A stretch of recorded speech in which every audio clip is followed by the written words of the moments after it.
how to pay credit card bill in Scotiabank app. Hey guys, in this video, I am going to show you how you can pay your credit card bill in the Scotiabank app. So make sure to watch this video till the end and let's get started. So the first thing that you want to do is open up the Scotiabank app on your mobile and log into your account. Over here, you will see the home page.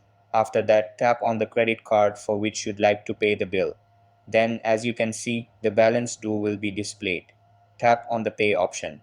Now, select the account from which you'd like to make the payment. Enter the amount you want to pay.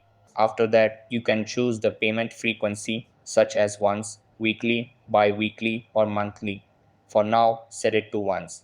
Then, select the payment date if required.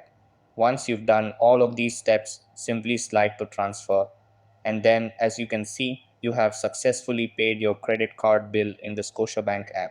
So that's how you can pay your credit card bill in the Scotiabank app. That's all for this video.